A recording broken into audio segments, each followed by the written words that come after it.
अस्सलाम वालेकुम students. Kaif 6 MFA कोई वैक की बातें हम कर रहे थे। Weighted average cost of capital कैसे कैलकुलेट होता है? Equity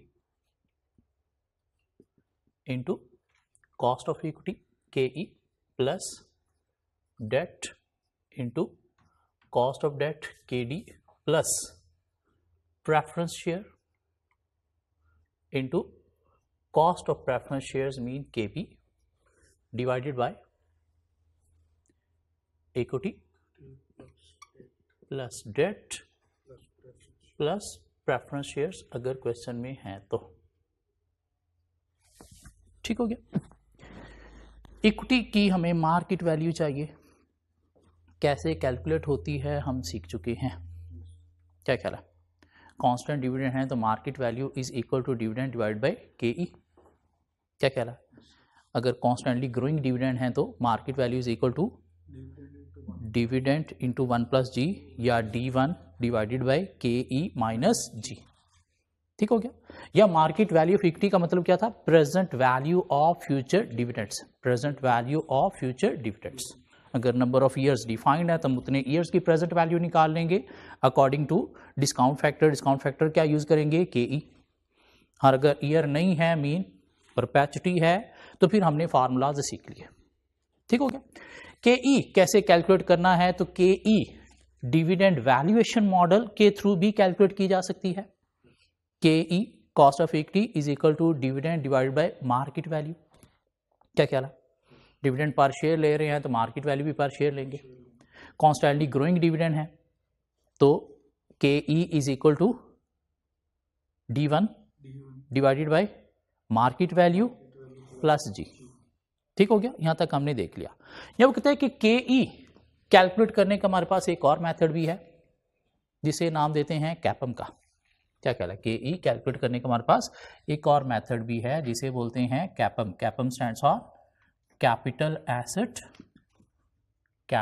asset pricing model. और आज के लेक्चर में हमने ये कैपम के ऊपर ही बातें करनी है, जिसमें आप जो है वो KE निकालते हो। कैसे निकालते हो? RF plus beta into RM minus RF। क्या क्या हमने कहीं पे बात की कि अगर एक कंपनी इक्विटी और डेट दोनों के थ्रू फाइनेंस हो रही है और अगर कंपनी मोर डेट का सोचती है, मीन मोर डेट की तरफ जाती है, तो उससे कंपनी का रिस्क इंक्रीज हो जाता है, फाइनेंशियल रिस्क। और जब फाइनेंशियल रिस्क इंक्रीज होता है तो शेयर होल्डर जो है वो अपना रिटर्न, और शेयर होल्डर का रिटर्न क्या है? KE क्या है? Expected return of share holder. Expected return of share holder वो बढ़ा देते हैं। क्यों? कंपनी जितनी ज्यादा रिस्की होगी उतना ही शेयर होल्डर क्या करेगा? ज्यादा रिटर्न रिक्वायर करेगा। KE अगर सपोज पहले 12% थी और कंपनी मोर डेट की तरफ जा रही है तो शेयर होल्डर क्या करेंगे? 12% की बजाय सपोज 14% जो है वो मांगना शुरू कर देंगे। मीन रिस्क बढ़ने से वो क्या कहते हैं कि हमें रिस्क प्रीमियम जो है वो थोड़ा ज्यादा दो। ये जो 12 से 14% होगी, क्यों? कंपनी डेट की सूरत में मोर रिस्की होने जा रही है, तो शेयर होल्डर क्या करेंगे? रिस्क प्रीमियम रिक्वायर करेंगे। मीन 12% की बजाय क्या कहेंगे? हमें 14% जो है वो KE दो। ठीक हो गया। अब वो रिस्क प्रीमियम कितना रिक्वायर करेंगे? कि कंपनी रिस्की होगी तो उससे क्या होगा? KE mean required return of share holder जो है KE इंक्रीज होगा। लेकिन कितना? ये अगर आपने कैलकुलेट करना है, मीन KE कैलकुलेट करनी है रिस्क इनकॉर्पोरेटेड। KE कैलकुलेट करनी है रिस्क इनकॉर्पोरेटेड, तो उसके लिए हम KE कैलकुलेट करेंगे थ्रू कैपम मॉडल। ठीक हो गया। तो KE कैपम के थ्रू कैलकुलेट जो होगी वो क्या होगी? Risk incorporated. मीन जितना ज्यादा रिस्क उतनी ज्यादा KE, mean required return of share holder ज्यादा। हाँ, रिस्क कम है तो KE भी क्या होगा? कम होगा। मीन रिस्क के साथ अगर आपने KE कैलकुलेट करना है तो कैसे कैलकुलेट किया जाएगा? थ्रू कैपम। ठीक हो गया। कैपम किसने डिफाइन किया? एक इकोनॉमिस्ट था, उसने कैपम डिफाइन किया, जिसका नाम था विलियम शार्पे। क्या नाम था? कैपम किसने डिफाइन किया? By William Sharpe.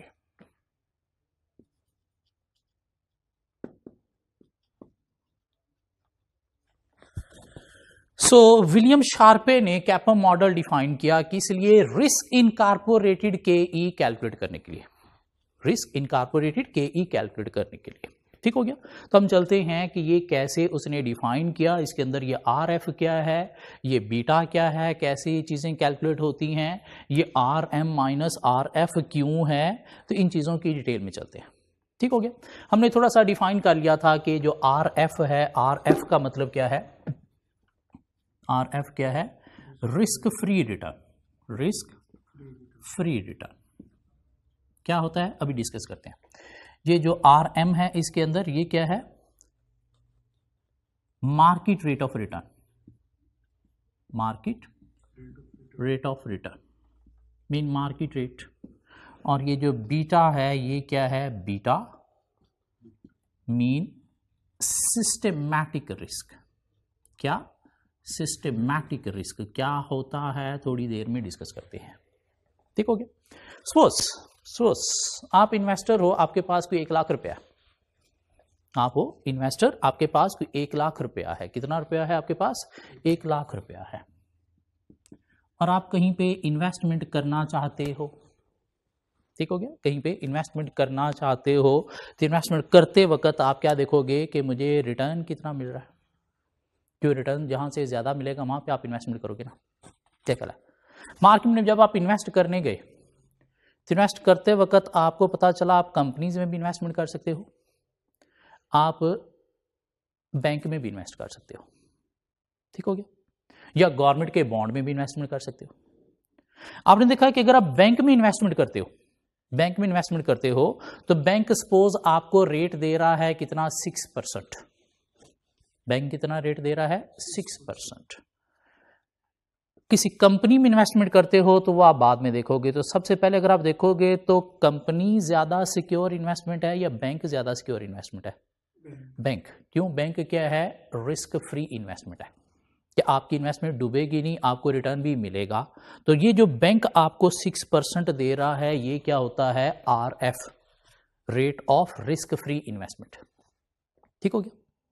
अब अगर एक कंपनी है जिसका नाम है सपोज आईसीआई, वो भी आपको 6% ही रिटर्न दे रही है, तो आप बैंक में इन्वेस्टमेंट करोगे, आईसीआई में करोगे, बैंक में करोगे। क्यों, वो क्या है, रिस्क फ्री है।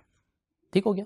सो ये रिस्क फ्री रिटर्न क्या है, return from risk free investment, return from risk free investment. और रिस्क फ्री इन्वेस्टमेंट क्या होती हैं, लाइक बैंक होते हैं या government bond, like PIB, PIB का नाम सुना हुआ है, पीआईबी पाकिस्तान इन्वेस्टमेंट बॉन्ड, या गवर्नमेंट के जितने भी ट्रेजरी बिल्स गवर्नमेंट इशू करती है जनरल पब्लिक से पैसा लेने के लिए, तो वो क्या होती हैं, रिस्क फ्री इन्वेस्टमेंट होती हैं। क्यों, गवर्नमेंट कहीं भाग के नहीं जाएगी, आपको आपका पैसा भी मिलेगा, रिटर्न भी मिलेगा। ठीक हो गया। तो ये जो रिस्क फ्री इन्वेस्टमेंट का रिटर्न है इसे क्या नाम दिया जाता है, आर एफ मीन बैंक का रिटर्न है, या फिर पीआईबी का है, या गवर्नमेंट के ट्रेजरी बॉन्ड का जो रिटर्न है। ठीक होगी। तो आप इन्वेस्टमेंट करते वक्त क्या देखोगे कि मुझे जो है वो रिस्क फ्री रिटर्न कहां से मिल रहा है, वहां पे आप इन्वेस्टमेंट करोगे। अब अगर बैंक जो है वो आपको जो है वो दे रहा है रिटर्न कितना, 6%, और साथ एक कंपनी है आईसीआई वो भी दे रही है 6%, तो आप किसको प्रेफर करोगे, बैंक को।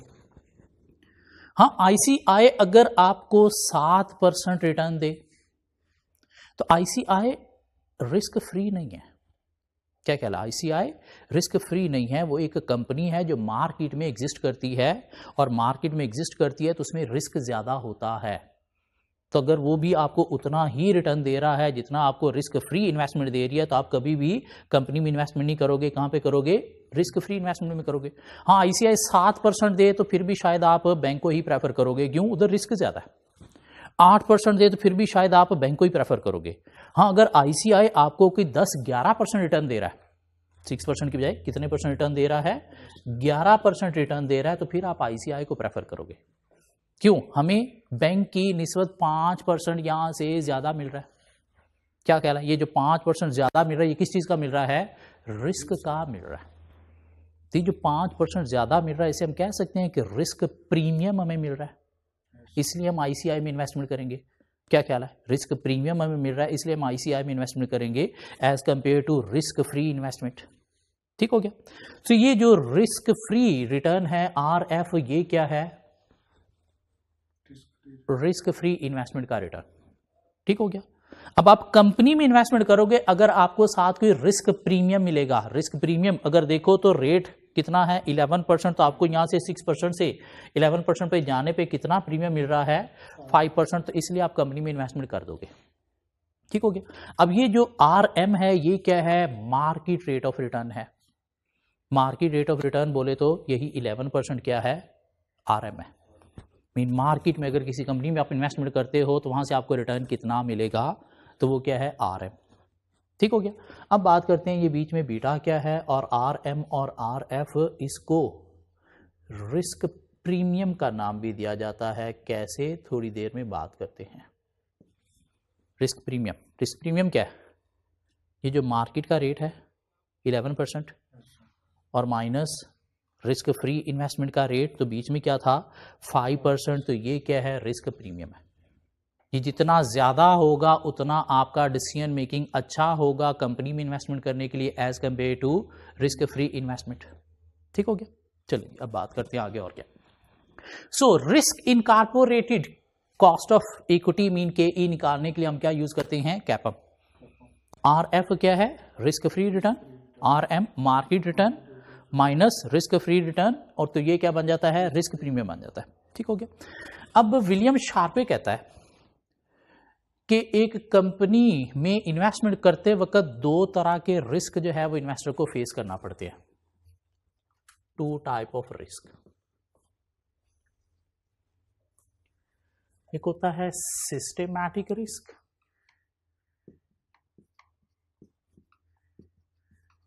और एक होता है unsystematic risk. Systematic risk and unsystematic risk.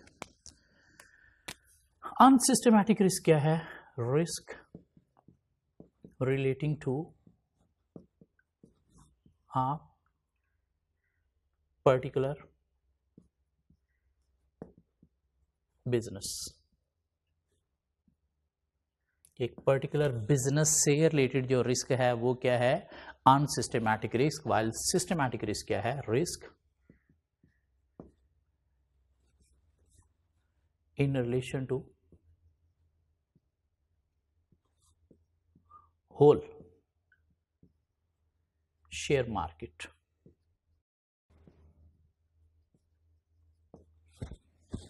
Systematic risk in relation to whole share market, unsystematic risk, risk relating to a particular business. इन दोनों रिस्क को एक्सप्लेन करने से पहले एक छोटी सी अगर हम एग्जांपल देखें। बीइंग अ स्टूडेंट, हम क्या करते हैं, पढ़ते हैं किस लिए, पेपर पास करने के लिए। क्या कहला, उसमें हम मेहनत करते हैं, डेली बेसिस पे क्लासेस अटेंड करते हैं, रेगुलर बेसिस पे क्लासेस का होमवर्क करते हैं, टेस्ट वीकली देते हैं, किसी अपने आप को प्रिपेयर करने के लिए। क्या ख्याल है, अगर हम अपने आप को ये प्रिपेयर नहीं करेंगे तो क्या हमारा पेपर पास होगा? नहीं। क्या ख्याल है, प्रिपेयर करेंगे, तैयारी अच्छी करेंगे तो पेपर पास होगा, तैयारी अच्छी नहीं करेंगे तो पेपर पास नहीं होगा। ये क्या है, अनसिस्टेमैटिक रिस्क है।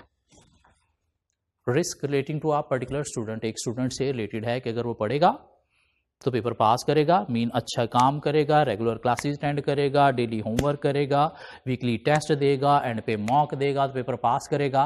अगर ये काम नहीं करेगा तो फिर इसको रिस्क फेस करना पड़ेगा, और रिस्क क्या है, पेपर फेल हो जाएगा, फेल हो जाएगा। ठीक हो गया। ये क्या है, अनसिस्टेमैटिक रिस्क। मीन एक बिजनेस एक बंदे से रिलेटेड है, आपका पेपर का पास या फेल ICAP एग्जामिनर पे भी डिपेंड करता है। जैसे अभी ये सोचा जा रहा है कि MFA की ये पहली अटेम्प्ट है, तो एग्जामिनर अपनी रिप्यूट अच्छी मेंटेन रखने के लिए पहला पेपर जो है वो इजी बनाएगा। और अगर पेपर इजी बन गया तो आपकी तैयारी में अगर थोड़ी बहुत कमी बेशी भी हुई तो पेपर पास हो सकता है। क्या कहला, हाँ। या ICAP देख रहा है कि आगे जो है वो CAF क्वालिफाइड स्टूडेंट बहुत ज्यादा निकल रहे हैं, मोर देन 1000 जो है वो हर अटेम्प्ट में CAF क्वालिफाइड स्टूडेंट निकल रहा है, और इतनी आगे फर्म में प्लेसमेंट ही नहीं है, तो इस तरह तो ICAP का नाम बदनाम होगा कि लोगों को आर्टिकल्स ही नहीं मिल रहे। क्या कहला है, तो इस तरह तो आर्टिकल का नाम, ICAP का नाम बदनाम होगा। तो ICAP शायद रिजल्ट को जो है वो इस दफ़ा थोड़ा स्ट्रिक्ट करेगा, कम से कम लोग पास होके मार्केट में आने चाहिए, और उसके लिए क्या करेगा, ICAP फाइनल के पेपर थोड़े टफ बनाएगा। हाई कैप फाइनल के पेपर थोड़े टफ बनाएगा, चेकिंग थोड़ी टफ करेगा ताकि सिर्फ हाई कैलिबर के स्टूडेंट ही मार्केट में आए और कम आए।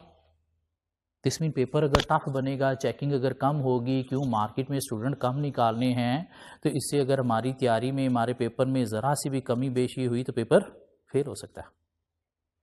अब ये रिस्क क्या हमसे रिलेटेड है? नहीं, ये किससे रिलेटेड है? आई कैप से रिलेटेड है, सिस्टम से रिलेटेड है। तो इसे क्या नाम देंगे? सिस्टमैटिक रिस्क का।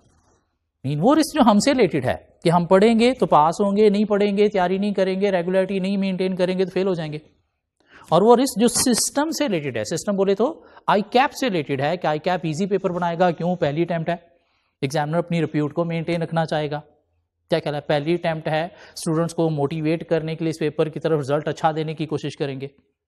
नहीं, मार्केट में बहुत ज़्यादा जो है वो वैकेंसीज खाली हो गई हैं, बड़ी डिमांड हो गई है, आर्टिकल के लिए स्टूडेंट बहुत ज़्यादा चाहिए फर्म्स को, क्यों? बिजनेस बड़े बढ़ रहे हैं, फर्म भी बढ़ रही हैं, तो आई कैप ज़्यादा लोगों को पास करेगा, इजी फाइनल के पेपर बनाएगा और चेकिंग भी इजी करेगा कैप लेवल के फाइनल पेपर्स की।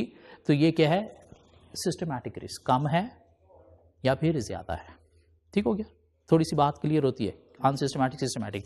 अब यहाँ पे वो बात क्या करता है, विलियम शार्पे कहता है कि दो तरह के रिस्क मार्केट से रिलेटेड होते हैं, सिस्टमैटिक रिस्क और अनसिस्टमैटिक रिस्क। अनसिस्टमैटिक रिस्क क्या है? Risk relating to a particular business. एक बिजनेस से रिलेटेड जो रिस्क है वो क्या है? अनसिस्टमैटिक। सिस्टमैटिक रिस्क क्या है? Risk in relation to whole share market. Corona आ गया तो उससे बिजनेस को रिस्क फेस करना पड़ेगा, कौन सा? सिस्टमैटिक या अनसिस्टमैटिक? सिस्टमैटिक। क्यों? हर बिजनेस को फेस करना पड़ेगा। इकॉनमी रिसेशन में चलेगी, डाउन टर्न में चलेगी, तो उस सूरत में कौन सा रिस्क फेस करना पड़ेगा? सिस्टमैटिक। इकॉनमी के अंदर इन्फ्लेशन रेट बहुत ज़्यादा हाई हो गया तो उससे बिजनेस को रिस्क फेस करना पड़ेगा, कौन सा? सिस्टमैटिक या अनसिस्टमैटिक? सिस्टमैटिक, जो हर तरह के बिजनेस को फेस करना पड़ेगा। क्या कहला? अनसिस्टमैटिक है पर्टिकुलर बिजनेस से रिलेटेड के एक बिजनेस, सपोज एक फार्मास्यूटिकल कंपनी है और फार्मास्यूटिकल कंपनी ने जो है वो क्या की है, एक वैक्सीन जो है वो कोरोना की बनाई है, लेकिन उसको गवर्नमेंट की तरफ से जो है वो लाइसेंस नहीं मिला। तो ये क्या है? एक पर्टिकुलर बिजनेस से रिलेटेड है, ये क्या है? Unsystematic risk. क्या कहला? सपोज एंग्रो ने सिंध में एक जगह पे जो है बहुत बड़ा प्लांट लगाया और प्लांट ने चलना है गैस पे और गवर्नमेंट की तरफ से गैस की परमिशन नहीं मिली। Systematic, unsystematic risk? Unsystematic risk. क्यों? एक पर्टिकुलर बिजनेस मीन एंग्रो को ही फेस करना पड़ेगा, बाकी पूरी मार्केट को फेस नहीं करना पड़ेगा। क्या कह रहा है? एक बिजनेस जो है वो क्या है? रेस्टोरेंट है और गवर्नमेंट ने क्या कह दिया भाई, food health hygienic standards define कर दिए। भाई बिजनेस ये जो आप गंदे खुजली वाले हाथों से खाने को भी हाथ लगा लगा के लोगों को टेस्ट दिए जा रहे हो, अब ऐसे नहीं चलेगा। अब आपको खाने का प्योर टेस्ट ही लोगों को देना पड़ेगा और उसके लिए क्या करना पड़ेगा? खाने पीने वाली चीज़ों को हाथ लगाने के लिए आपको प्रॉपर ग्लव्स पहनना पड़ेंगे ताकि वो खुजली वाले पसीने वाले जो टेस्ट आप लोगों को दे रहे थे खाने में मिला के वो ना दिए जाएं, प्योर टेस्ट खाने का ही दिया जाए। तो उसके लिए अब आपको ग्लव्स पहनना पड़ेंगे, सर पे आपको कोई हैट रखना पड़ेगा, कोई प्रॉपर आपको एप्रॉन पहनना पड़ेगा, मीन कुछ हाइजीनिक स्टैंडर्ड्स पॉलिसीज़ को फॉलो करना पड़ेगा। नहीं फॉलो करोगे तो हम आपका बिजनेस बैन कर देंगे, आपको पेनल्टीज भी चार्ज करेंगे। भाई रेस्टोरेंट, आप अपनी ये जो वेजिटेबल और मीट शीट हैं ये सारे एक ही फ्रीजर में ऊपर नीचे रखी जा रहे हो, उससे मीट की जो है वो स्मेल से वेजिटेबल फ्रूट्स अफेक्ट हो रहे हैं, मीट आपस में मिक्स अप होके वहाँ पे भी बैक्टीरिया जो है वो क्रिएट हो रहे हैं। तब आपको क्या करना है? हर तरह का मीट भी सेपरेट फ्रिज में रखना है और फ्रूट्स वेजिटेबल सेपरेट होनी चाहिए, मीट सेपरेट होनी चाहिए। ये क्या है? हाइजीनिक स्टैंडर्ड जब आपको फॉलो करने हैं, नहीं फॉलो करोगे तो पेनल्टी चार्ज होंगी, आपका बिजनेस बैन कर देंगे। ये रिस्क क्या होल मार्केट को फेस करना पड़ रहा है? ये किसी एक पर्टिकुलर टाइप ऑफ बिजनेस को फेस करना पड़ रहा है? तो ये क्या है? Unsystematic risk. According to William Sharpe एक बिजनेस को दो तरह के रिस्क फेस करना होते हैं या दो तरह के रिस्क मार्केट में एग्जिस्ट करते हैं, सिस्टमैटिक रिस्क और अनसिस्टमैटिक रिस्क।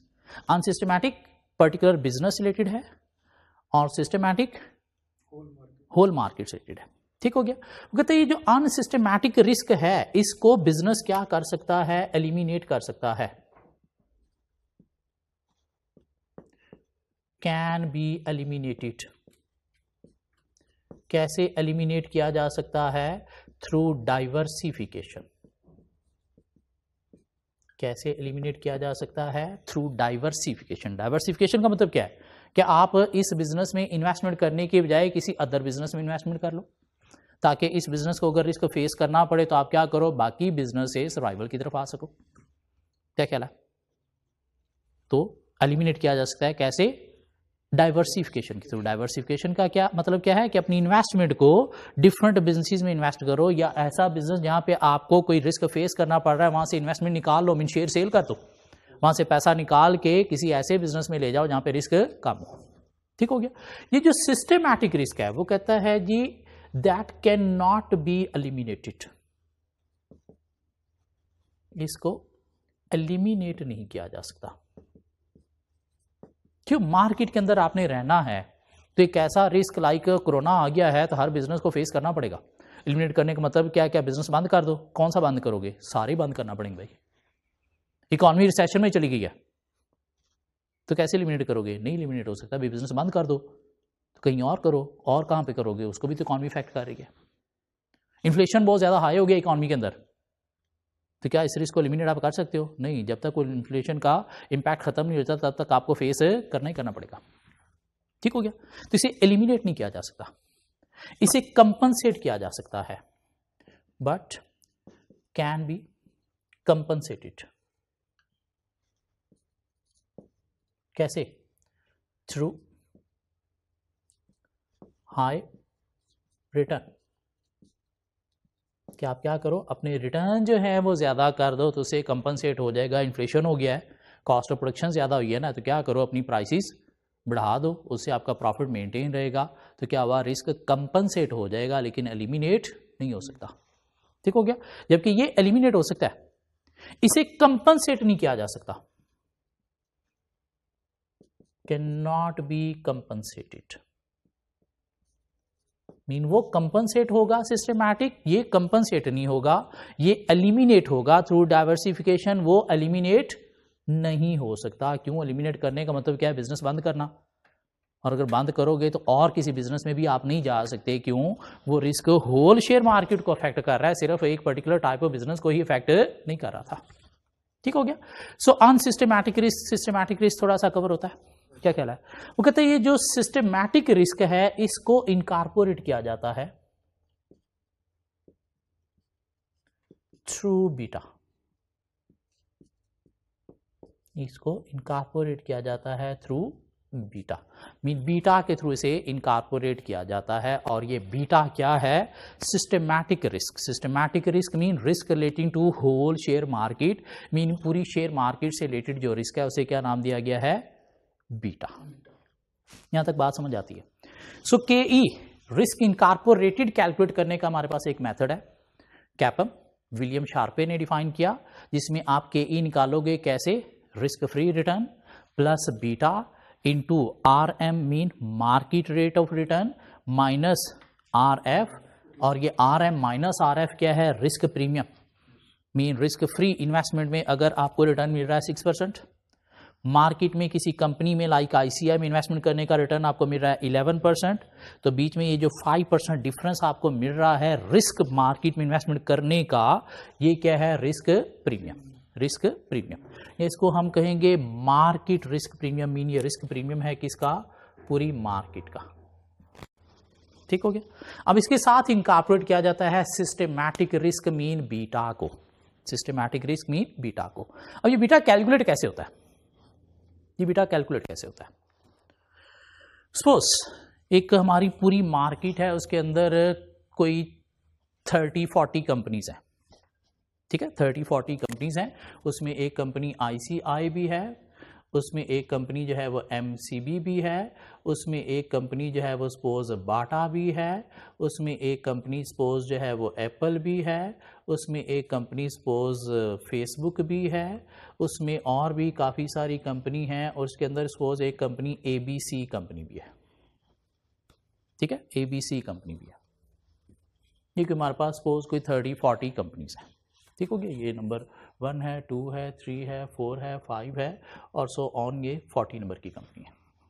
ठीक हो गया?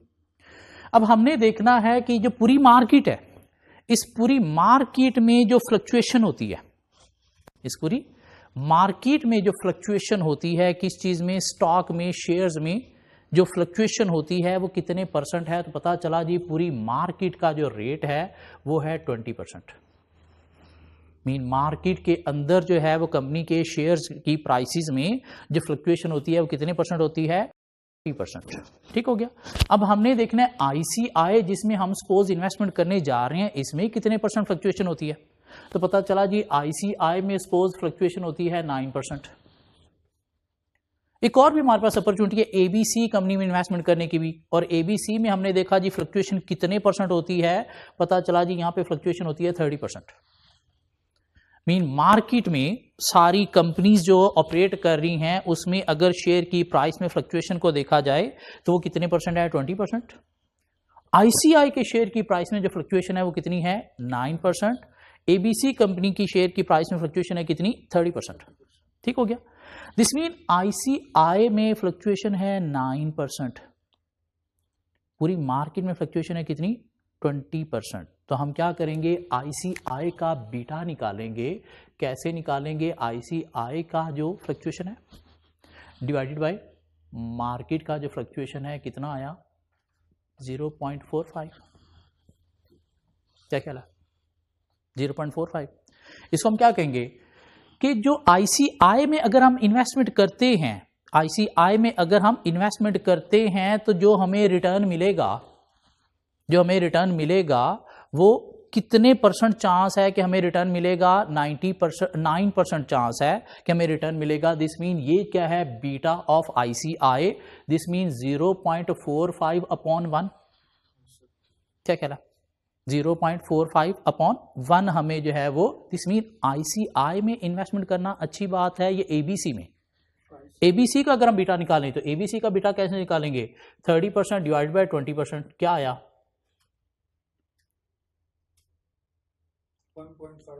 1.5/1। अब इसका मतलब क्या हुआ कि जो मार्केट का बीटा होता है ना, मार्केट का बीटा उसे 1 से डिनोट किया जाता है। और हम क्या करते हैं, किसी कंपनी का जो बीटा है उसको कैसे निकालते हैं, जो उस कंपनी की अपनी जो सिक्योरिटी, मींस कंपनी में इन्वेस्टमेंट को सिक्योरिटी का नाम दिया जाता है, मींस सिक्योरिटी की अपनी जो फ्लक्चुएशन है शेयर प्राइस में और मार्केट की जो फ्लक्चुएशन है, इसको हम कंपेयर करते हुए निकालते हैं। और अगर 1 से बिलो आए तो दिस मीन ये कंपनी बहुत अच्छी है, इसमें हमें इन्वेस्टमेंट करना चाहिए। क्यों, इसके अंदर जो सिस्टमैटिक रिस्क है वो क्या है, कम है। हाँ, अगर किसी का 1 से बाहर आ जाए, क्यों, मार्केट का बीटा 1 है और ABC कंपनी का कितना बीटा आया, 1.5, दिस मीन इसके अंदर फ्लक्चुएशन ज्यादा होती है, मीन इसमें सिस्टमैटिक रिस्क जो है वो क्या है, ज्यादा है। ठीक हो गया। तो ये systematic risk mean beta calculate कैसे होता है कि पूरी मार्केट में जो कंपनीज ऑपरेट कर रही हैं उनकी फ्लक्चुएशन को हम कंपेयर करते हैं उस कंपनी की शेयर प्राइस की फ्लक्चुएशन के साथ, जिससे हमें सिस्टमैटिक रिस्क जो है वो कैलकुलेट करने में हेल्प मिलती है। क्यों, मार्केट का जो बीटा होता है वो कितना होता है, 1। ठीक हो गया। और अगर इस कंपनी का 1 भी आता है तो फिर भी ठीक है, लेकिन 1 से जितना कम आएगा उतना ही क्या है, कम रिस्की है, अच्छा है यहाँ पे इन्वेस्टमेंट करना। और जितना ज्यादा आएगा उतना ज्यादा रिस्की है इस कंपनी में इन्वेस्टमेंट करना। ठीक हो गया। सो ये बीटा हम यहाँ पे पुट करते हैं, और बीटा अगर ज्यादा होगा तो हमारा रिस्क प्रीमियम भी ज्यादा होगा। क्यों भाई, इन्वेस्टमेंट ज्यादा रिस्की है तो इसलिए हमें रिस्क प्रीमियम भी क्या चाहिए, ज्यादा चाहिए। रिस्क प्रीमियम हमें क्या चाहिए, ज्यादा चाहिए। हाँ, अगर बीटा कम है दिस मीन कंपनी में इन्वेस्टमेंट करना लेस रिस्की है तो हमें रिस्क प्रीमियम कम चाहिए। क्या कह रहा है, तो रिस्क इनकॉर्पोरेटेड KE निकालने के लिए हम क्या यूज करते हैं, कैपम मॉडल, जिसमें KE किसके इक्वल है, KE what is KE, expected return of share holder, expected return of share holder. मैंने एक्सपेक्टेड का वर्ड यूज किया है, क्यों, शेयर होल्डर को जरूरी नहीं कि इतना ही मिले, क्यों, प्रॉफिट पे डिपेंड करता है। प्रॉफिट ज्यादा हुआ तो KE से ज्यादा भी मिल सकता है, प्रॉफिट कम हुआ तो KE से कम भी मिल सकता है। इसलिए क्या है, expected return of share holder. Risk incorporated अगर आपने निकालना है तो कैसे निकालोगे कि भाई पहले तो मुझे क्या मिलना चाहिए, जो रिस्क फ्री रेट है वो मिलना ही मिलना चाहिए। मीन रिस्क फ्री रेट पहले मुझे मिलना ही मिलना चाहिए। उसके बाद मुझे कुछ रिस्क प्रीमियम भी चाहिए, रिस्क प्रीमियम भी चाहिए मार्केट में इन्वेस्टमेंट करने का, जो यहाँ पे कितना था 5%। अगर बीटा यहाँ पे 1% है, 1 है बीटा, अगर 1 है तो अल्टीमेटली ये 5% ही है। लेकिन अगर बीटा 1.5 हो गया तो फिर मुझे रिस्क प्रीमियम भी ज्यादा चाहिए। क्यों?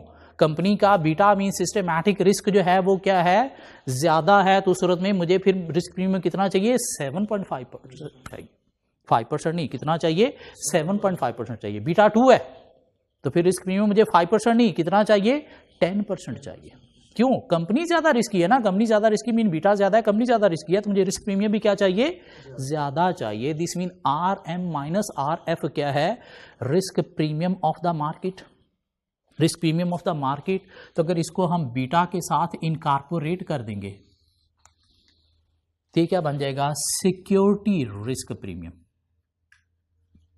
Security risk premium. Security risk premium, security का मतलब क्या, इन्वेस्टमेंट जो हम करने जा रहे हैं एक पर्टिकुलर कंपनी के अंदर, तो वहां से मुझे रिस्क प्रीमियम कितना चाहिए, वो उसके सिस्टमैटिक रिस्क के साथ इनकॉर्पोरेट करके पता चलेगा कितना मुझे चाहिए। क्या ख्याल है? मीन मार्केट में मैं इन्वेस्टमेंट करता हूं, मार्केट में इन्वेस्टमेंट करने का मतलब क्या है कि पूरी की पूरी 40 कंपनीज में इन्वेस्टमेंट करता हूं, तो फिर बीटा कितना है, 1। फिर रिस्क प्रीमियम कितना है, सपोज 5% ही। लेकिन अगर मैं ABC कंपनी में इन्वेस्टमेंट करता हूं तो फिर एक पर्टिकुलर सिक्योरिटी का रिस्क प्रीमियम कितना चाहिए, बीटा 1.5 इंटू 5% क्या बनेगा, 7.5% मुझे फिर रिस्क प्रीमियम चाहिए। क्यों? पर्टिकुलर सिक्योरिटी का जो रिस्क है वो डिपेंड करेगा किस पे, उसके सिस्टमैटिक रिस्क मीन बीटा के ऊपर। ठीक हो गया? सो सम अप करें, अगर हम रिस्क इनकॉर्पोरेटेड KE निकालने के लिए एक हमारे पास कैपम मॉडल है। कैसे निकालेंगे, RF risk free return plus beta into RM minus RF। What is RM minus RF? Risk premium. Risk premium mean market में किसी कंपनी में इन्वेस्टमेंट करने का अगर हम सोच रहे हैं as compare to risk free investment, तो फिर हमें एक्स्ट्रा जो है वो कुछ रिस्क प्रीमियम चाहिए। लेकिन उसमें भी डिफरेंट कंपनीज हैं, कोई ज़्यादा रिस्की हैं, कोई कम रिस्की हैं। तो इसमें इन्वेस्टमेंट करने का मुझे जो रिस्क प्रीमियम चाहिए वो सिर्फ 5% नहीं, इंटू इसका बीटा भी चाहिए, मीन 7.5% चाहिए। इसमें इन्वेस्टमेंट करने का मुझे जो रिस्क प्रीमियम चाहिए वो कितना चाहिए, 5% नहीं बल्कि इससे कम। क्यों? 5% इंटू 0.45 इंटू 0.45 मीन सपोज 2.2% मुझे जो है रिस्क प्रीमियम चाहिए। क्यों? जितना बीटा कम होगा उतना कंपनी कम रिस्की होगी, जितना बीटा ज्यादा होगा उतना कंपनी ज्यादा रिस्की होगी। क्यों? सिस्टमैटिक रिस्क जो है वो ज्यादा है। दिस मीन आपको इन्वेस्टमेंट करते वक्त जो आप रिस्क ले रहे हो मार्केट में इन्वेस्टमेंट करने का, उसका आपको रिस्क प्रीमियम भी मिलता है। क्या कहना है? और कौन सा रिस्क प्रीमियम मिल रहा है, सिस्टमैटिक रिस्क का, अनसिस्टमैटिक रिस्क का प्रीमियम नहीं मिल रहा आपको। इस मॉडल के थ्रू आपको रिस्क प्रीमियम मिल रहा है, लेकिन सिर्फ सिस्टमैटिक रिस्क का, अनसिस्टमैटिक रिस्क का नहीं। क्यों? क्योंकि ये तो आप एलिमिनेट कर सकते हो ना। अगर आपने एलिमिनेट नहीं किया तो आपकी अपनी बोंगी है ना, तो उसका मार्केट तो आपको कोई प्रीमियम नहीं ना देगी। मार्केट आपको प्रीमियम देगी कि इसका वो रिस्क जो एलिमिनेट नहीं हो सकता, जो कंपनसेट हो सकता है थ्रू हायर रिटर्न। तो हायर रिटर्न आप क्या करोगे, रिस्क प्रीमियम थ्रू कमा के इन्वेस्टमेंट करोगे। इसलिए इस मॉडल के अंदर आपको रिस्क प्रीमियम मिल रहा है। कौन से रिस्क का? सिस्टमैटिक रिस्क का, अनसिस्टमैटिक का नहीं। क्यों? अनसिस्टमैटिक तो आपके कंट्रोल में है भाई, ये तो आपके कंट्रोल में है, आप एलिमिनेट कर सकते हो। आप उस कंपनी में इन्वेस्टमेंट करो ही ना जहां पे रिस्क ज्यादा है। क्या कहला है? तो इसलिए मार्केट आपको जो रिस्क प्रीमियम दे रही है, किसका दे रही है, सिस्टमैटिक रिस्क का दे रही है, अनसिस्टमैटिक रिस्क का प्रीमियम नहीं दे रही। यहां तक बातें समझ आती हैं। हमारा जो MFA का सिलेबस है उसके अंदर कैपम मॉडल कितना है, सिर्फ इतना है। मीन KE कैलकुलेट ऐसे भी होता है, और इसका मतलब क्या है, इसका मतलब क्या है, इसका मतलब क्या है, ये मतलब है। और उसके बाद आगे क्वेश्चन की प्रैक्टिस है। ये बीटा कैसे कैलकुलेट होता है नहीं हमारे सिलेबस में। ये सिस्टमैटिक अनसिस्टमैटिक रिस्क क्या होते हैं नहीं हमारे सिलेबस में, बुक में डिफाइंड, जो ICAP ने अभी तक बुक दी है। लेकिन हमने पढ़ लिया। क्यों? हमने कल को बड़े होके CA फाइनल में BFD भी पढ़नी है। तो जब BFD पढ़ने जाएंगे तो हमें पता होगा, अच्छा ये सिस्टमैटिक रिस्क क्या होता है, अच्छा ये सिस्टमैटिक होता है, फिर अनसिस्टमैटिक क्या होता है। थोड़ा हमने देख लिया कि बीटा कैलकुलेट कैसे होता है। ठीक हो गया?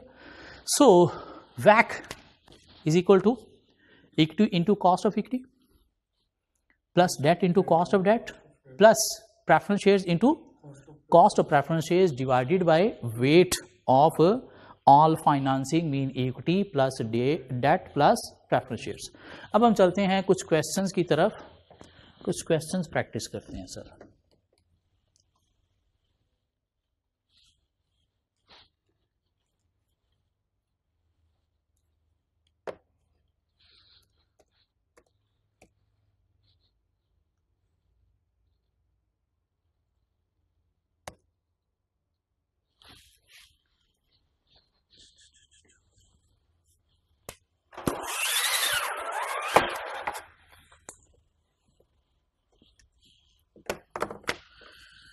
जी क्वेश्चन बैंक मैंने आपको दिया हुआ है फाइनेंशियल एनालिसिस से रिलेटेड। अगर हम उस क्वेश्चन बैंक में वापस आएं, अगर हम अपने उस क्वेश्चन बैंक में वापस आएं,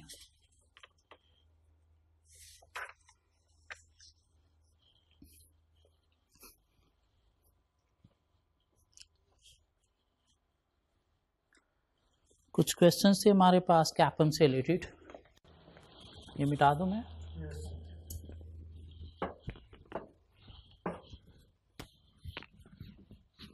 क्वेश्चन नंबर 62 को अगर आप देखें please, question number 62,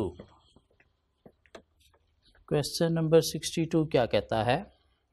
risk free rate is 7% and current market rate is 11%। Risk free rate RF, current market rate RM। Compute expected rate of return of share holder of shahi limited if it has a beta of 1.2 and of Delta Limited having a beta of 1.5.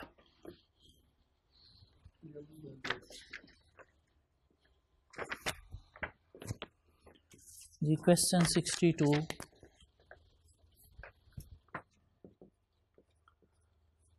हमने कहा जी कि हमें return of equity निकालनी है किसकी? शाही limited की और delta limited की। क्या ख्याल है?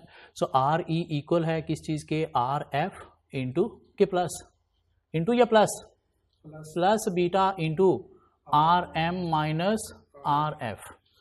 अगर हम बात करें जी शाही लिमिटेड की, शाही लिमिटेड में जो है वो KE इक्वल होगा RF कितना है? 7%। क्या ख्याल है? प्लस बीटा शाही लिमिटेड का कितना है? 1.2। RM कितना है? 11% माइनस RF कितना है? 7%। तो प्लीज मुझे KE ऑफ शाही लिमिटेड बता देंगे? 11.8%। और उसके बाद डेल्टा लिमिटेड, क्या ख्याल है? डेल्टा लिमिटेड का अगर हमने KE निकालना है तो 7 प्लस जस्ट बीटा ही डिफरेंट है, कितना? 1.5 है। 11 माइनस 7 तो ये कितना आ गया? 13%। दिस मीन डेल्टा लिमिटेड का KE 13% ज़्यादा है। क्यों? क्योंकि उसका सिस्टमैटिक रिस्क जो है वो ज़्यादा था, और वो कितना ज़्यादा था? 1.2 की बजाय 1.5 था। तो इसलिए इसका रिक्वायर्ड रिटर्न जो है वो ज़्यादा होगा। ठीक हो गया? क्वेश्चन 63 ट्राई करेंगे प्लीज़। क्वेश्चन 63 ट्राई करें प्लीज़।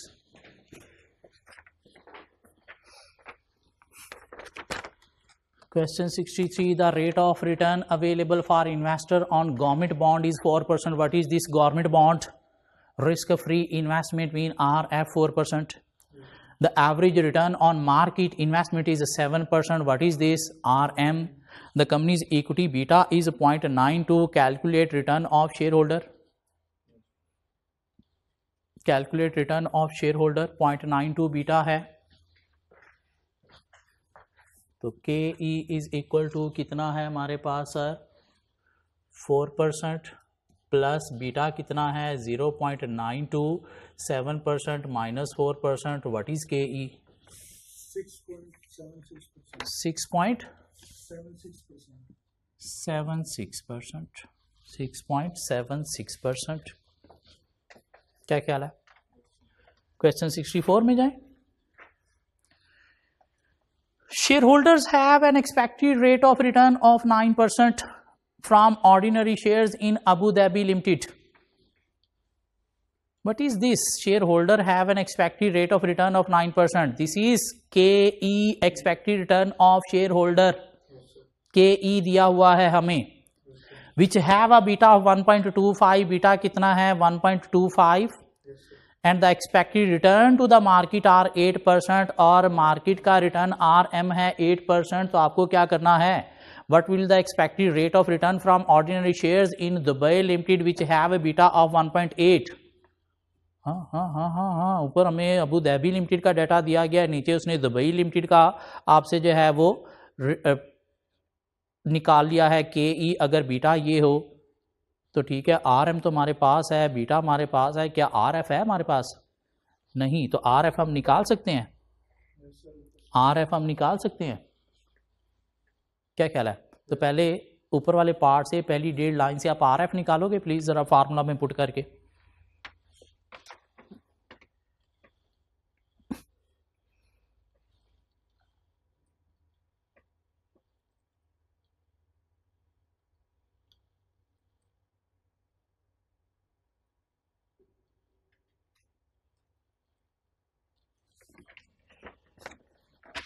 आर एफ निकला है तो फिर नीचे हम डेटा पुट कर देंगे. आर एम भी हमारे पास है, बीटा भी हमारे पास है, आर एफ यहाँ से निकला है तो नीचे के ई निकल आएगा दुबई लिमिटेड का.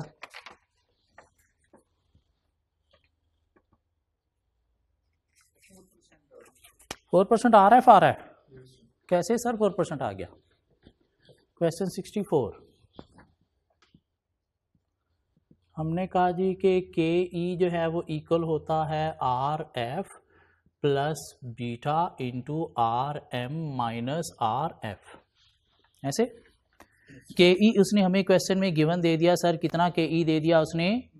9%. के ई उसने हमें दे दिया 9%. आर एफ हमारे पास नहीं है जो हमने निकालना है, तो हमने कहा वो एक्स है.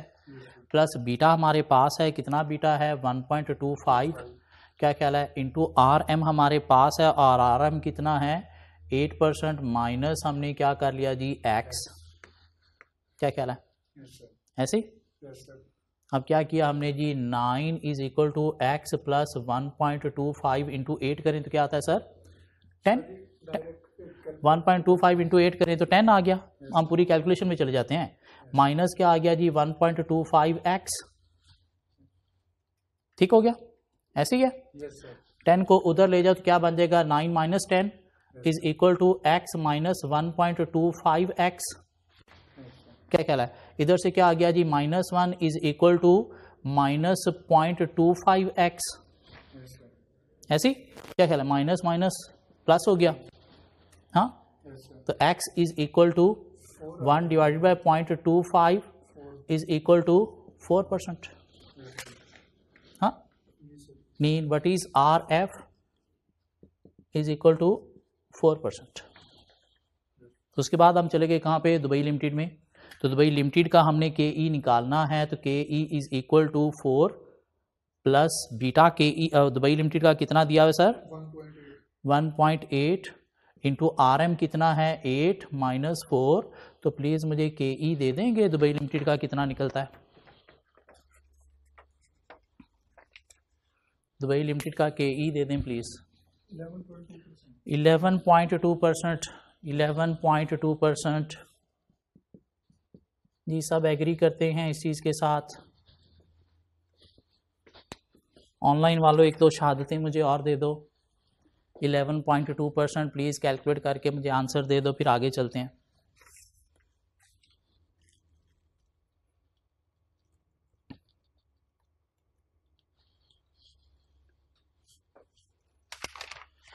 %11.2% agree? Okay, try question 65 please. Question 65.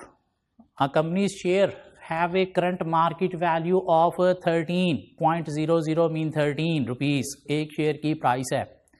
The most recent annual dividend has just been paid. This was rupees 1.50 per share. Estimate the cost of equity in this company in each of the following circumstances. KE आपको calculate करना है. Part A using DV and dividend valuation model, and when the annual dividend is expected to remain 1.50 into the foreseeable future.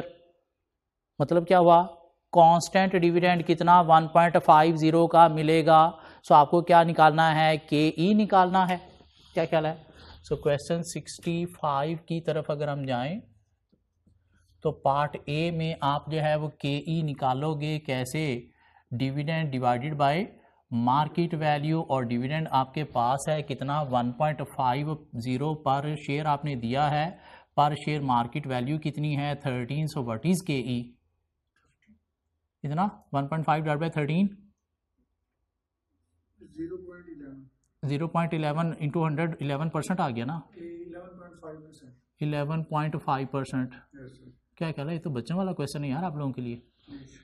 हाँ, उसके बाद part B क्या कहता है, using the dividend valuation model and when the annual dividend expected to grow by 4% each year into the foreseeable future. तो अब constantly growing dividend आ गए।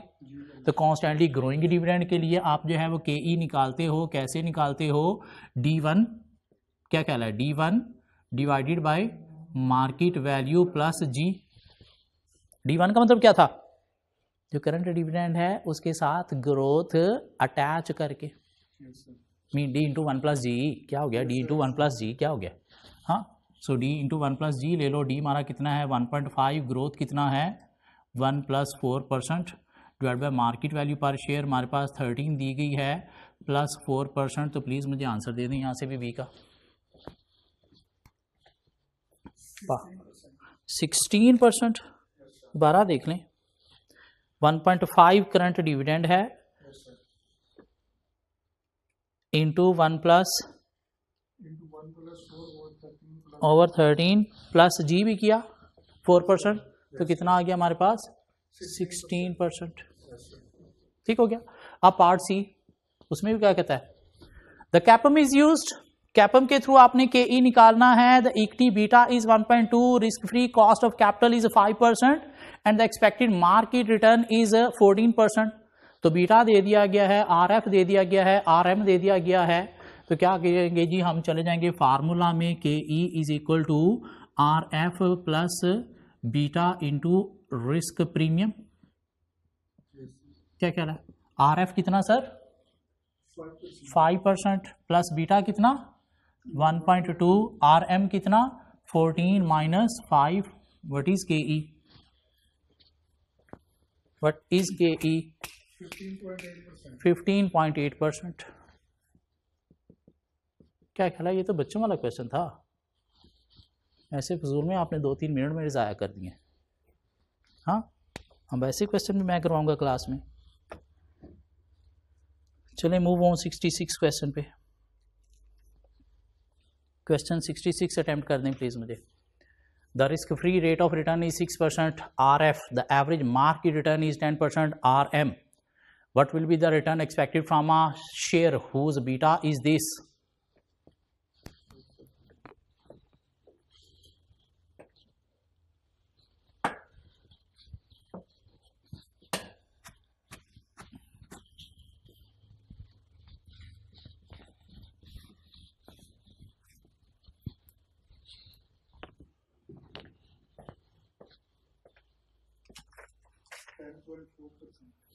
%10.4%।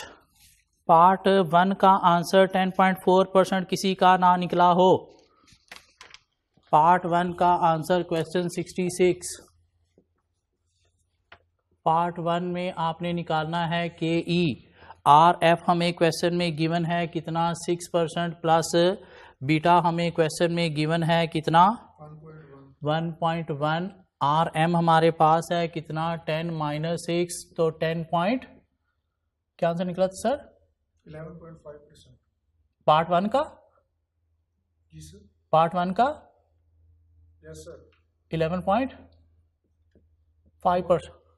10.4% है। पार्ट 1 का सर 10.4% है। तो पार्ट 2 का आप आंसर मुझे दे दो please. Part 2, what would be the shares expected value of Kamran limited if it is expected to earn an annual dividend of 8.9 cent with no capital growth. कोई कैपिटल ग्रोथ नहीं है।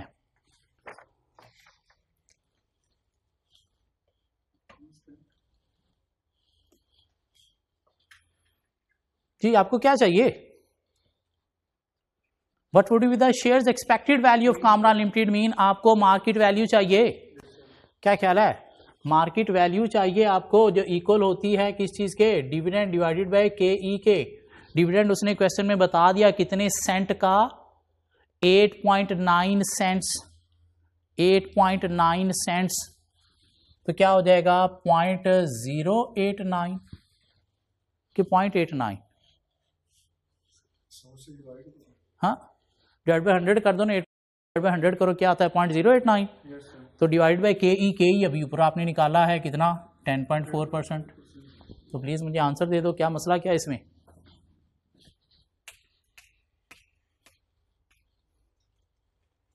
कितना आ गया 85 या 0.85,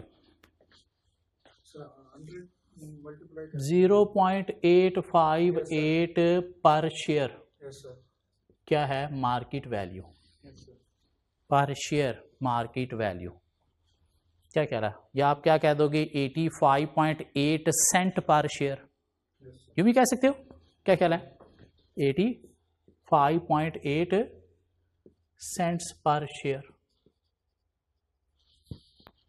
क्या कह रहा है, दिया जा सकता है ऐसे आंसर 85.8 सेंट पर शेयर। पार्ट सी का आंसर मुझे दे देंगे प्लीज।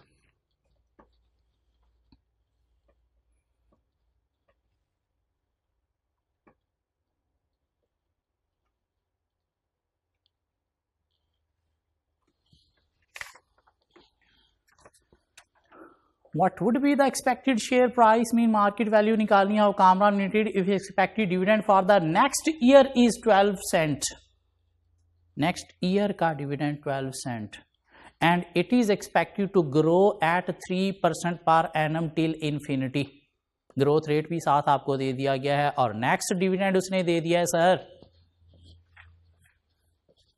आंसर दें प्लीज मुझे, क्वेश्चन 66 पार्ट 3 का आंसर दें प्लीज मुझे।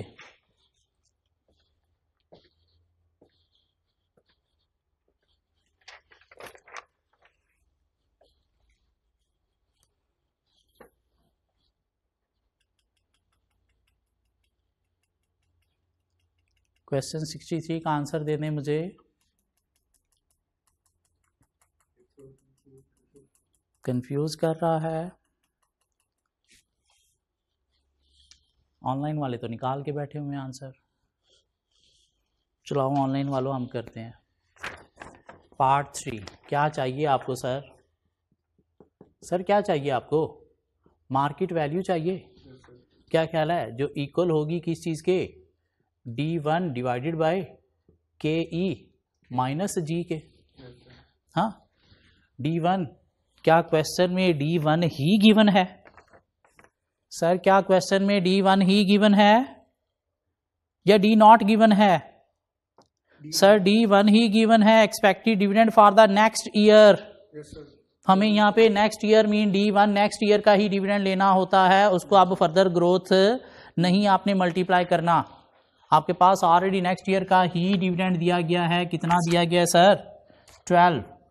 इसके ऊपर और ग्रोथ रेट अप्लाई नहीं करना, वो तब अप्लाई करना है जब करंट डिविडेंड जस्ट पेड दिया गया है तो हम साथ ग्रोथ रेट अप्लाई करते हैं। क्यों, हमने ऊपर क्या लेना होता है D1, करंट हो तो D इंटू 1 प्लस जी करते हैं नेक्स्ट डिविडेंड लेने के लिए। क्या कह रहा है? तो 12 डिवाइड बाई के ई कितना है सर? के ई कितना है? के ई कितना है 10.4% जो ऊपर कैलकुलेट किया है आपने, माइनस हमारे पास जी कितना है सर 3%।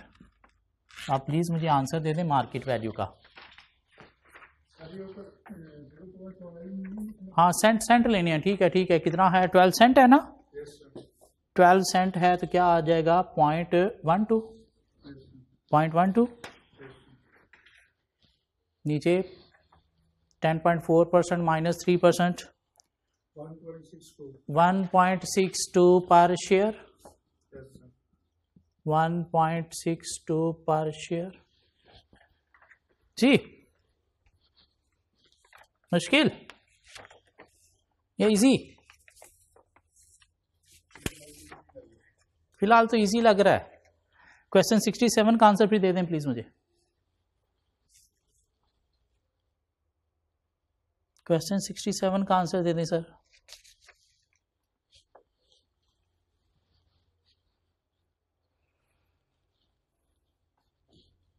ट्राई करें प्लीज, ट्राई करें, खुद से मैं नहीं करवाऊंगा।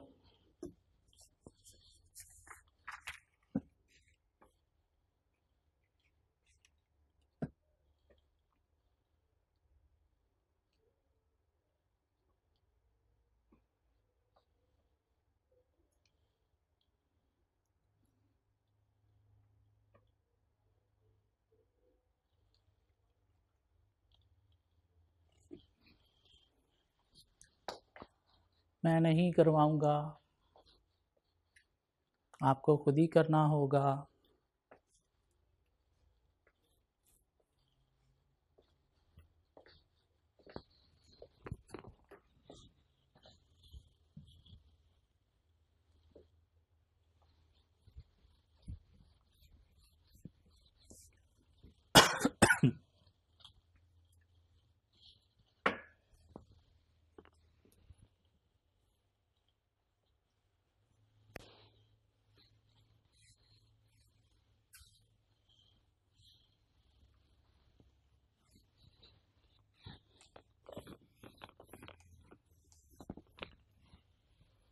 ना हो क्वेश्चन 67 तो प्लीज़ MFA का पेपर ना देना, यही कह सकता हूँ मैं। क्या ख्याल है? उसने कहा जी मार्केट वैल्यू 40 है, रिसेंट डिविडेंड अभी जो जस्ट पे किया है वो 8 है, estimate cost of equity KE निकालना है आपको using dividend valuation model.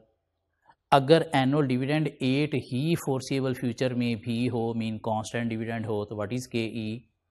8 dividend divided by market value. Market value कितनी है? 40। कितना? 0.2 इंटू 100, 20%। yes sir KE आ गया पार्ट 1 का। yes sir पार्ट 2 में उसने कह दिया कि अगर डिविडेंड जो है वो 3% से ग्रो करे तो क्या करेंगे? KE is equal to D into 1 plus G। yes sir D क्या है? 8। yes sir G क्या है? 3% divide by market value minus G। yes sir क्या कहला है? तो 23 पॉइंट समथिंग पार्ट 2 का आंसर है। 23 पॉइंट समथिंग तो 20.6 sir नहीं, दोबारा देखें sir. 8 into 1 plus 3% yes sir divided by 40 minus G। 3% भी किया आपने, yes sir माइनस G भी किया कि प्लस G करेंगे आगे? KE निकाल रहे हो, मार्केट वैल्यू निकाल रहे हो? KE तो किसके इक्वल होगा? D into 1 plus G divide by market value और प्लस G होगा बाद में सर।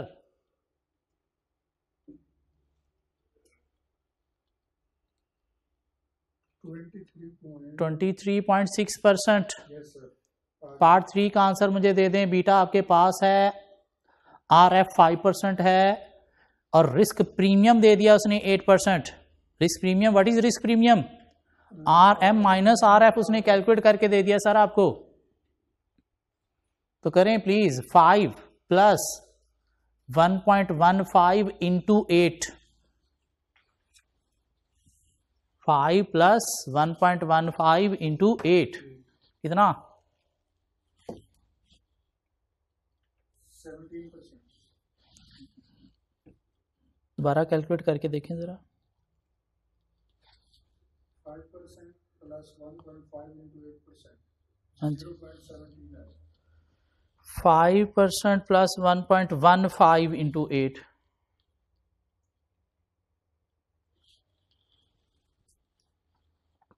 चलो पहले 1 निकालो। जी एक 1 का ही तो मसला हो जाएगा। 14.2% आंसर आता है sir part 3 of question 67। yes sir आ गए 67 तक क्वेश्चन हो गए। yes sir क्या ख्याल है? ठीक हो गया। प्रेफरेंस शेयर्स की बात करें तो दो तरह के हैं प्रेफरेंस शेयर्स।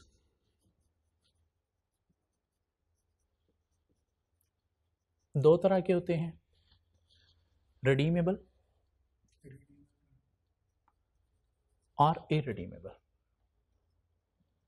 रिडीमेबल और इरिडीमेबल। इरिडीमेबल जो है इसका मतलब क्या है कि कभी भी हमने पैसा वापस नहीं करना, तो इनको लाइक इक्विटी ट्रीट किया जाएगा। ठीक हो गया, लाइक इक्विटी ट्रीट किया जाएगा। और रिडीमेबल कि हमने पैसा वापस करना है कुछ टाइम पीरियड के बाद, 8-10 साल जितने भी साल हैं, तो इनको लाइक डेट ट्रीट किया जाएगा। ठीक हो गया। तो हमने क्या करना होता है, वैक के अंदर जो है वो market value of equity, market value of debt, market value of preference share use करना है। तो इक्विटी और डेट की मार्केट वैल्यू कैसे निकालते हैं, हम सीख चुके हैं। प्रेफरेंस शेयर्स की मार्केट वैल्यू हमने कैसे निकालनी है, अगर तो डेट है तो सेम उसी तरह से जैसे डेट की मार्केट निकालते हैं कि हम नंबर ऑफ ईयर्स, जितने ईयर्स हैं उतने पे हम इंटरेस्ट रेट को क्या करेंगे, रिडम्पशन वैल्यू लेते हुए डिस्काउंटिंग कर देंगे। किस पे, रेट पे। क्या ख्याल है, रेट पे डिस्काउंटिंग कर देंगे। रेट इसमें केडी यूज होगा तो इसमें केपी यूज करेंगे। ठीक है। मार्केट वैल्यू कैसे निकालनी है, इसमें मार्केट वैल्यू कैसे निकालनी है, नंबर ऑफ शेयर जो इशू किए हैं आपने इनटू मार्केट रेट। ठीक हो गया। अब इक्विटी में हम क्या करते हैं, टैक्स की कोई कैलकुलेशन नहीं लेते, मार्केट वैल्यू लेते हुए टैक्स का कोई इंपैक्ट नहीं लेते। डेट में मार्केट वैल्यू निकालते हुए हम टैक्स का इंपैक्ट लेते थे, टैक्स सेविंग लेते हैं। ठीक हो गया। अब ये जो प्रेफरेंस शेयर्स का इंटरेस्ट है रिडीमेबल का, ये भी like finance cost profit before tax ही हम पे करते हैं। तो इसकी वजह से भी हमारी टैक्स की अमाउंट कम होगी, टैक्स सेविंग होगी, लेकिन ये टैक्स एडमिजिबल नहीं होते। प्रेफरेंस शेयर्स टैक्स एडमिजिबल नहीं होते। टैक्स एडमिजिबल जब नहीं होते तो इनके ऊपर टैक्स का कोई इंपैक्ट हम नहीं लेंगे इसकी मार्केट वैल्यू निकालते हुए। इसकी मार्केट वैल्यू निकालते हुए कोई टैक्स का इंपैक्ट हम नहीं लेंगे। अगर तो नंबर ऑफ ईयर्स दिए गए हैं तो हम क्या करेंगे, year 1, year 2, year 3, suppose year 4, जितने भी ईयर्स हैं इंटरेस्ट लेंगे। सपोज कितना है यहाँ पे 9999, क्या ख्याल है। उसके बाद क्या करेंगे जी, हम रिडम्पशन वैल्यू लेंगे और उसके बाद इसकी डिस्काउंटिंग कर देंगे रेट पे, कोई टैक्स सेविंग इसके अंदर नहीं लेंगे। हाँ, अगर नंबर ऑफ ईयर्स नहीं दिए गए तो फिर हम क्या करेंगे, इंटरेस्ट डिवाइडेड बाय रेट, कोई टैक्स का इंपैक्ट इसके अंदर नहीं लेंगे। क्यों, ये टैक्स एडमिजिबल नहीं होते प्रेफरेंस शेयर। टैक्स वाले इसके ऊपर हमें कोई tax saving, tax rebate allow नहीं करते, डेट पे करते हैं, इसलिए हम उसमें टैक्स सेविंग लेते हैं। प्रेफरेंस शेयर्स में टैक्स सेविंग नहीं लेंगे। दो ये कॉस्ट, फाइनेंस कॉस्ट, इसका इंटरेस्ट प्रॉफिट बिफोर टैक्स से हमें ही चार्ज करते हैं। और हमने एक एग्जांपल डिस्कस की थी कि उसकी वजह से हमारी टैक्स की अमाउंट कम हो जाती है, तो इसलिए टैक्स सेविंग हमारे रेट को अफेक्टिवली कम कर देती है। लेकिन प्रेफरेंस शेयर्स में टैक्स एडमिजिबल ये नहीं होते। हाँ, अगर क्वेश्चन में लिखा जाए कि टैक्स एडमिजिबल हैं तो फिर हम टैक्स का इंपैक्ट लेंगे, टैक्स सेविंग का। अदरवाइज हम क्या अज्यूम करेंगे, इस पर कोई टैक्स सेविंग नहीं मिलती। प्लीज़ ये चीज़ माइंड में रख लें। क्यों, टैक्स डिपार्टमेंट वाले हमें इसके ऊपर कोई टैक्स रिबेट नहीं देते, डेट की सूरत में देते हैं। तो उधर टैक्स सेविंग होती है तो हम मार्केट वैल्यू निकालते वक्त टैक्स सेविंग को इनकॉर्पोरेट करते हैं। लेकिन प्रेफरेंस शेयर्स की सूरत में कोई टैक्स का इंपैक्ट हम नहीं लेंगे, चाहे वो रिडीमेबल हैं चाहे वो इरिडीमेबल है। ठीक होगी बात।